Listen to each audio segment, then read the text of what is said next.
आज के टाइम पर पैसा कौन नहीं कमाना चाहता और पैसे कमा के अमीर कौन नहीं बनना चाहता। आप ये देखते हो कि अंबानी इतना अमीर है, अडानी इतना अमीर है, तो वो अमीर कैसे होते हैं, उनकी स्ट्रैटेजीज आपको नहीं पता होती। हम क्या करते हैं, हम जितना कमाते हैं उससे ज्यादा तो हम खर्च कर देते हैं, लेकिन जो भी ज्यादा कमा रहे हैं वो कैसे कमा रहे हैं, वो अपनी लिमिट में खर्चा करते हैं, कभी भी ओवर स्पेंडिंग नहीं करते, स्ट्रैटेजिकली सारी चीजें करते हैं, अपना पैसा सही जगह पर लगाते हैं ताकि उनके पैसे से पैसा बन सके। तो आज हम इसी टॉपिक पे बात करने वाले हैं कि अगर आपके पास थोड़ा सा भी पैसा है तो आप उस पैसे से पैसा कैसे बना सकते हो। आपको क्या करना है, सही जगह पर सिर्फ पैसा लगाना है, इन्वेस्टमेंट करना। अब आप बोलोगे कि मेरे पास तो पैसा ही नहीं है तो मैं पैसा कैसे कमाऊंगा, मैं आपको उसका सॉल्यूशन भी दूंगी। अगर आपके पास जीरो कैपिटल है तो आप उस जीरो कैपिटल से भी खुद को बहुत रिच बना सकते हो, अंबानी और अडानी जैसे खुद को एक अच्छा कैपिटल दे सकते हो। कैसे, इस वीडियो को पूरा देखना ताकि आपको भी सारी स्ट्रैटेजीज एक एक कर समझने आ सके। सबसे पहले तो इस टॉपिक पे बात करते हैं कि अगर आपके पास पैसा है तो आपको वो पैसे से पैसा कैसे कमाना है। अगर आपके पास पैसा है, सबसे पहले अपने स्किल्स को इंप्रूव करो, अपने ऊपर लगाओ, सर्टिफिकेट्स लो, पढ़ाई करो, जो भी कर सकते हो इंप्रूवमेंट अपने अंदर लेकर आओ। क्योंकि जब हम खुद में इन्वेस्ट करते हैं तो हम सबसे बड़ा इन्वेस्टमेंट कर रहे होते हैं अपनी लाइफ के लिए। इससे क्या होगा, आपका करियर तो बूम करेगा ही, आपको इतनी नॉलेज हो जाएगी कि आप बिना जॉब के भी बहुत पैसा अर्न कर सकते हो। स्किल्स डेवलपमेंट से सीधा असर आपके करियर डेवलपमेंट पर होता है। अगर हम आज के खर्चे देखें तो आज के टाइम पर 20-50 इतनी सैलरी से कुछ भी नहीं होता। तो आपको क्या करना है, अगर आपको अच्छी सैलरी, हाई पेइंग जॉब्स चाहिए तो आपको अपनी स्किल डेवलपमेंट करनी पड़ेगी। अब आजकल के टाइम पर आप सोचोगे कि कौन से स्किल डेवलपमेंट्स करने चाहिए। बहुत सारे ऐसे कोर्सेज होते हैं जो आप फ्री में भी सीख सकते हो, उसमें आपको पैसा लगाने की भी जरूरत नहीं है। YouTube पर बहुत सारे कोर्सेज अवेलेबल होते हैं। आजकल तो बहुत सारे कोर्सेज गवर्नमेंट भी निकालती है कि आप सीखो और अपने स्किल्स को डेवलप करो।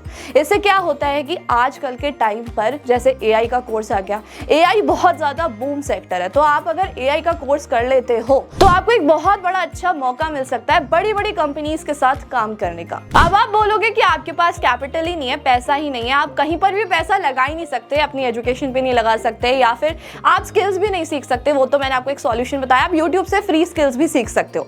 अब आते हैं, आप लोन लेकर अमीर कैसे हो सकते हो। लोग बोलते हैं कि लोन नहीं लेना चाहिए, पूरी जिंदगी EMI भरते हुए निकल जाती है, लेकिन नहीं, ऐसा नहीं होता।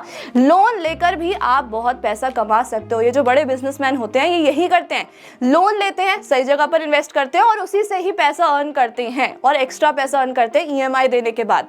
तो आप बताती हूँ कैसे। अब आते हैं, आप लोन लेते हो तो आप दो तरीके से लोन लेते हो। या तो आप अपनी जो एक्स्ट्रा वांट्स हैं उनके लिए लोन ले लेते हो। जैसे अगर आपके पास अभी फोन है और आप उसे यूज भी कर रहे हो, लेकिन आपकी वांट क्या है, आपको आईफोन चाहिए, आईफोन की आपको अभी नीड नहीं है। अगर आप वो आईफोन खरीदने के लिए पर्सनल लोन ले लेते हो तो वो आपके लिए लायबिलिटी हो जाएगा, आप उससे पैसा चुका रहे होगे, आप उससे पैसा कमा नहीं रहे होगे। तो या तो आप दो तरीके से लोन ले सकते हो, लायबिलिटी के लिए या फिर असेट के लिए। लायबिलिटी में आपकी जो वांट्स होती हैं, जो एक्स्ट्रा वांट्स होती हैं, जिसमें आप ओवर स्पेंडिंग कर रहे हो, जिसकी आपको नीड नहीं है, उस पर आप पैसा खर्च कर रहे हो। जैसे आपने फोन ले लिया, आपके पास ऑलरेडी एक गाड़ी थी जिससे आपकी नीड कंप्लीट हो रही थी, लेकिन आपको वांट थी कि एक और गाड़ी चाहिए, उसके लिए आपने लोन ले लिया और फिर गाड़ी भी ले ली। तो उससे क्या हो रहा है, आप उससे पैसा दे रहे हो, पैसा ला नहीं रहे अपने पास। अब आप असेट में दो तरीके के लिए लोन लेते हो। या तो आप अपना बिजनेस खड़ा करने वाले हो, ऑब्वियसली अगर आप बिजनेस के लिए लोन ले रहे हो तो उससे आपको पैसा आना कंफर्म है। अब आप बोलोगे कि मैं बिजनेस करना ही नहीं चाहता, आप रियल एस्टेट में इन्वेस्ट कर सकते हो लोन लेकर। अब आप बोलोगे कि इससे फायदा क्या होगा, मैंने लोन लिया, जमीन खरीदी और पैसा का पैसा वहीं पर ही रह गया, मैं पैसे कमा कैसे रहा हूं, वो भी मैं आपको बताऊंगी सारी कैलकुलेशंस कर। पर आपको जब भी आप प्रॉपर्टी लेने जा रहे हो तो आपको 3 बातों का हमेशा ध्यान रखना है। क्या, आपको हमेशा लोकेशन चेक करनी है कि आप वो प्रॉपर्टी खरीद कहां पर रहे हो। आपको प्रॉपर्टी लेते समय एक बात का हमेशा ध्यान रखना है, आप जब भी प्रॉपर्टी ले रहे हो तो उसकी लोकेशन जरूर देखनी है, क्योंकि लोकेशन के अकॉर्डिंग ही आपकी प्रॉपर्टी की जो वैल्यू होती है वो इंक्रीज होती है। अब दूसरी चीज आपको क्या चेक करनी है, आपको ये चेक करना है कि जो भी आप प्रॉपर्टी ले रहे हो वो कमर्शियल एरियाज में होने चाहिए, जैसे कि ऑन रोड होनी चाहिए। वहां पर क्या होता है कि अगर आप प्रॉपर्टी लेकर रेंट पर चढ़ाते हो तो उसका रेंट आपको इंक्रीज होकर मिलता है 6 से 7%, 8% तक भी आपको उसका रेंट मिल जाता है। इससे क्या होगा, अगर आप लोन ले रहे हो तो उसकी EMI आप रेंट के थ्रू भी पे कर सकते हो। अब आप सोचोगे कि मुझे रेंट कैसे पता चलेगा कि यहाँ पर मुझे कितना रेंट मिलेगा। अगर आप प्रॉपर्टी लेने जा रहे हो तो आसपास की जगहों पर भी आप देख सकते हो, बहुत सारी प्रॉपर्टीज जो होती हैं वो ऑलरेडी रेंटल होती हैं। आप उनसे ये भी पूछ सकते हो, अगर वो रेंट ओनर है, प्रॉपर्टी ओनर है, तो आप उनसे भी पूछ सकते हो कि अभी रेंट का प्राइस क्या चल रहा है उस लोकेशन पर और वो कितना रेंट लेते हैं। जिससे क्या होगा, आपको आइडिया लग जाएगा कि आपकी प्रॉपर्टी पर आपको कितना रेंट मिल सकता है। अब आ जाते हैं तीसरे पॉइंट पर। आपको हमेशा प्रॉपर्टी लेते समय ये चेक करना है कि आपका डील क्या हो रही है। आपको हमेशा डेस्परेट डील्स करनी चाहिए। इसका मतलब मैं आपको समझाती हूँ।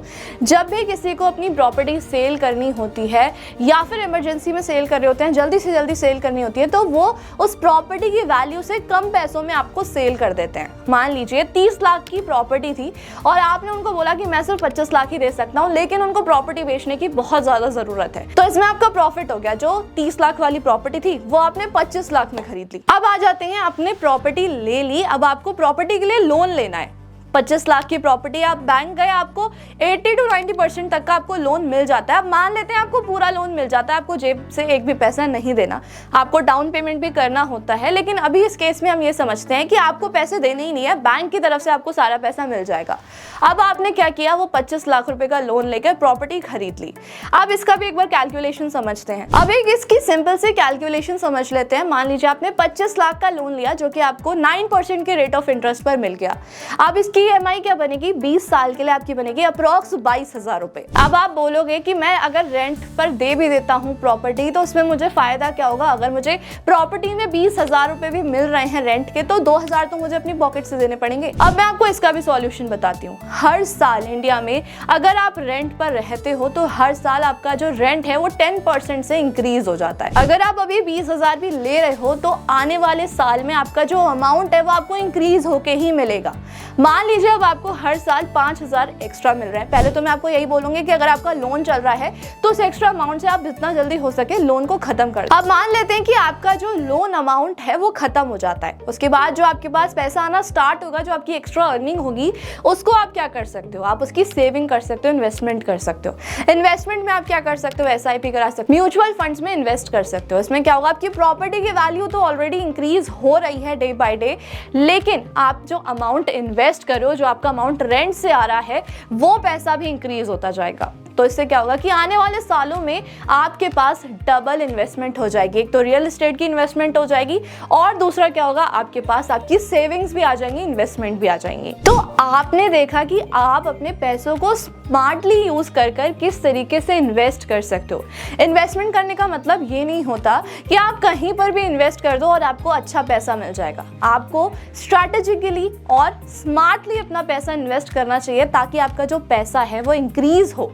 आप जो अपनी वेल्थ क्रिएट करने की कोशिश कर रहे हो वो सिर्फ क्रिएट हो, डिस्ट्रॉय ना हो। क्योंकि अगर आप इन्वेस्टमेंट कर रहे हो, अपना पैसा लगा रहे हो, तो हर कोई यही चाहेगा कि आपका पैसा इंक्रीज हो, डिक्रीज ना हो।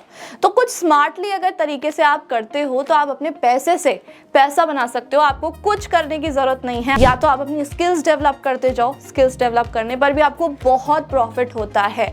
अगर आप आज के टाइम पर देखो तो बहुत सारी सैलरीड जॉब्स होती हैं जिसमें बहुत पैसा मिलता है। और मैं आपको एक चीज़ और बताती हूँ कि अगर आप सैलरीड जॉब में हो तो बैंक्स आपको ज़्यादा प्रेफरेंस देती है लोन देने के लिए। आपके सिविल स्कोर पर भी डिपेंड करता है कि आपका सिविल स्कोर क्या है। अगर आपका सिविल स्कोर 750 या फिर उससे ज़्यादा है तो आपको बैंक्स बहुत ईजिली लोन दे देती हैं। अगर आप अभी भी सैलरी जॉब में हो तो भी आप ये चीज़ें कंटिन्यू कर सकते हो। जैसे कि मैंने आपको बताया, आप रियल एस्टेट में इन्वेस्ट कर सकते हो। एक ऐसा इन्वेस्टमेंट है जिसमें आपको कभी भी लॉस नहीं होगा, हमेशा इसकी जो वैल्यू है वो इंक्रीज होती जाएगी। आपको कभी भी ये नहीं लगेगा कि आप कहीं रिस्की जगह पर इन्वेस्टमेंट कर रहे हो, आपकी वैल्यू हमेशा इंक्रीज होती रहेगी। इसमें ये भी होगा कि आपके पास प्रॉपर्टी है। इन फ्यूचर अगर कुछ भी हो जाता है, कुछ मिस हैपनिंग हो जाती है, तो आपका एक सोर्स ऑफ इनकम बना रहेगा। अगर आप उस घर को रेंट पर भी देते हो तो एक सोर्स ऑफ इनकम आपके पास आता रहेगा। तो इस वीडियो को अपने दोस्तों के साथ शेयर कर दो ताकि वो भी अमीर बन सके। हमें कमेंट बॉक्स में जरूर बताना कि आपको ये वीडियो कैसी लगी, और अगर आपको कोई भी कंफ्यूजन है तो आप हमसे पूछ सकते हैं। हमारे चैनल को सब्सक्राइब करना बिल्कुल मत भूलना। ऐसे ही इंटरेस्टिंग वीडियोस आपको और मिलती रहेंगी, और बेल आइकन को प्रेस करना बिल्कुल मत भूलना।